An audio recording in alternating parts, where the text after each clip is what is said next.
2018년 회계사 53회 회계학 44번을 설명하겠습니다. 44번은 원가 추정에 관한 문제로 여기에서는 학습 곡선 모형에 의해 직접 노무 시간을 추정합니다.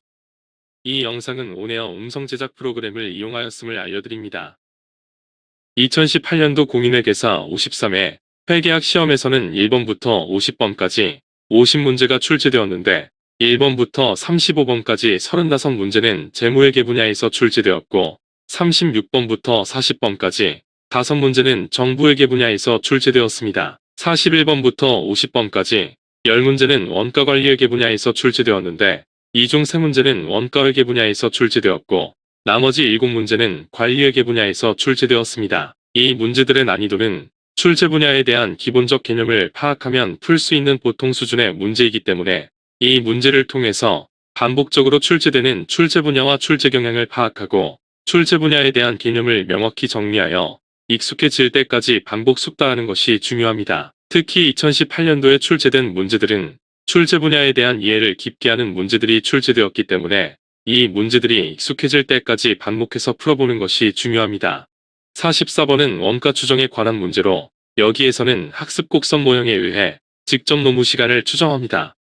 주대안은 누적 평균 시간 모형이 적용되는 제품 X를 개발하고 최초 4단위를 생산한 후 제품 X의 성능을 개량한 제품 X 플러스 4단위를 공급해달라는 주문을 받았습니다. 제품 X 플러스는 누적 증분 학습 시간 모형이 적용됩니다. 이 회사는 제품 X 플러스 4단위를 누적 평균 시간 학습 모형을 적용할 경우에 총 노무 시간과 누적 증분 시간 학습 모형을 적용할 경우에 총 노무 시간과 비교하고 있습니다. 원가를 추정한다는 것은 원가와 조업도와의 과거의 관계를 측정하는 것인데 과거의 원가 행태를 추정하는 주된 목적은 경영자가 미래의 원가를 더 정확하게 예측하는 데 있습니다. 원가를 추정한다는 것은 원가와 조업도와의 관계를 측정하는 것이고 원가 추정의 목적은 원가를 관리하고 의사결정 성과를 높이고 계획 및 표준을 설정하는 데 있습니다. 원가 추정은 원가와 조업도와의 관계를 측정하는 것인데 원가 추정 방법은 선형원가 함수로 추정하는 방법과 비선형원가 함수로 추정하는 방법이 있습니다. 선형원가 함수를 추정하는 대표적인 방법으로는 고저점법과 회귀분석법이 있고 비선형원가 함수를 추정하는 대표적인 방법으로는 학습곡선 또는 경험곡선 모형이 있습니다.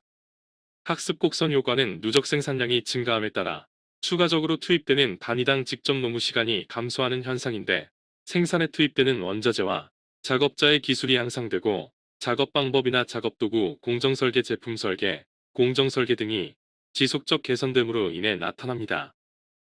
학습 곡선 효과는 누적 생산량이 증가함에 따라 추가적으로 투입되는 단위당 직접 노무 시간이 감소하는 현상인데 학습 곡선 모형에는 누적 평균 학습 곡선 모형과 증분 학습 곡선 모형이 있습니다. 누적 평균 학습 곡선 모형은 누적 생산량이 2배씩 증가할 때마다 누적 평균 시간이 일정하게 감소하는 비율로 발생하는 모형이고 누적 증분 학습 곡선 모형은 누적 생산량이 2배씩 증가할 때마다 누적 증분 시간이 일정하게 감소하는 비율로 발생하는 모형입니다.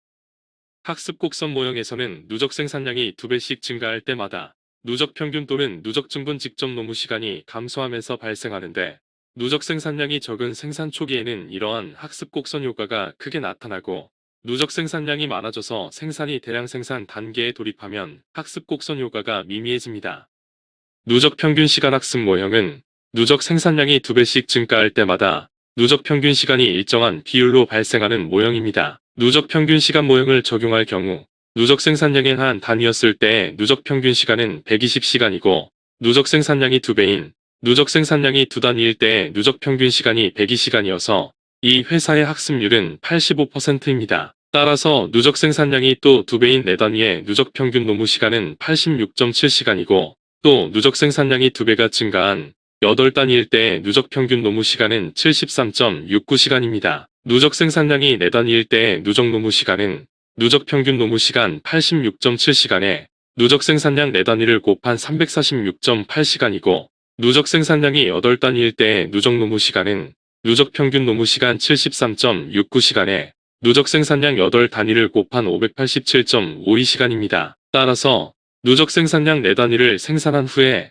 추가적으로 4단위를 생산할 때의 총 노무 시간은 누적 생산량이 8단위일 때의 누적 총 노무 시간 589.52시간에서 누적 생산량이 4단위일 때의 누적 노무 시간 346.8시간을 차감한 242.72시간입니다. 반면 누적 증분학습 곡선 모형을 적용할 경우에는 처음 한 단위에서 추가로 2배인 누적 생산량이 2단위일 때의 증분 노무 시간이 108시간으로 증분학습률은 90%이고 누적 생산량이 또 2배가 증가한 누적 생산량 4단위의 증분 노무 시간 97.42시간은 누적 생산량이 2단위였을 때의 증분 노무 시간에 비해 90%가 발생하여 증분학습률은 90%입니다. 추가로 생산하는 제품 X 플러스를 누적 증분 시간 학습 모형으로 추정할 경우에는 4단위를 생산할 때마다 추가로 발생하는 증분 노무 시간인 120시간, 108시간, 101.52시간, 97.2시간을 합계한 426.72시간입니다. 추가로 생산하는 제품 X 플러스에 대해서